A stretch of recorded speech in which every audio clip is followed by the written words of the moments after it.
Hi everyone, my name is Kaustubh Kale. We'll try and understand in this video whether we should buy a critical illness policy or should we avoid buying it. Let's first understand what's a critical illness policy. In a critical illness policy, if you are detected with a disease or an illness which is life-threatening, say cancer was something related to the heart, liver, lungs, kidney, etc. If there's something like this happens, then the company pays you a lump sum amount, or it can also have an income benefit along with it. Let's understand whether it is necessary.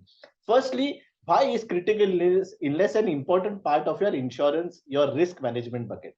Now, the first important insurance that you should have is health insurance, a Mediclaim. Health insurance takes care of your hospitalization expenses. The higher the amount, the better, which will also take care of any ये critical illness के वजह से कुछ hospitalization हुआ, जहाँ पे 25, 30, 40 lakhs of खर्चा expenses is happening. The hospitalization part is taken care by the Mediclaim, by the health insurance. So obviously, if in case your health insurance policy is not sufficient to fund the cost, a critical illness policy will not just help you to compensate for the loss in income, but this policy, a critical illness policy, the money that you receive through a critical illness policy will also help and contribute towards your hospitalization expenses. So it's always good to buy.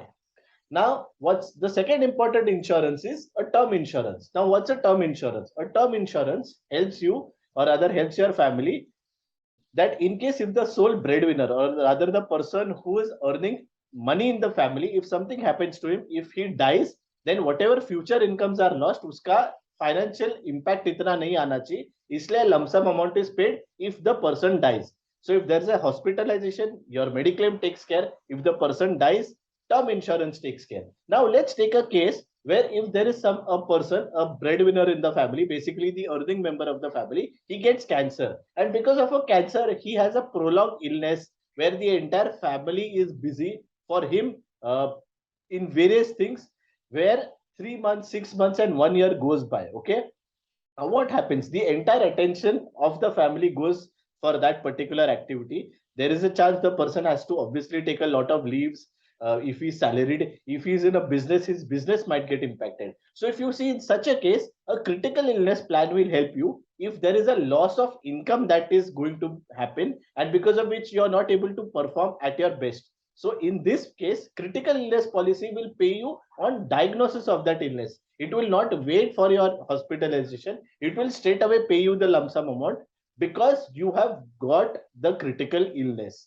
So that is why if you are not able to pay attention to your business, to your job, and are going to get impacted because of this, where you're not going to die immediately, but there is an impact on your income, then critical illness policy makes sense. Now, who should buy critical illness policy? It's obviously good as a financial hygiene to buy a critical illness policy, and especially if there is a critical illness that is hereditary. So if someone in your family has had cancer or any such life-threatening critical illness, then it's a good prudent decision to buy a critical illness policy. So I would recommend you to certainly buy a critical illness insurance policy. Thank you.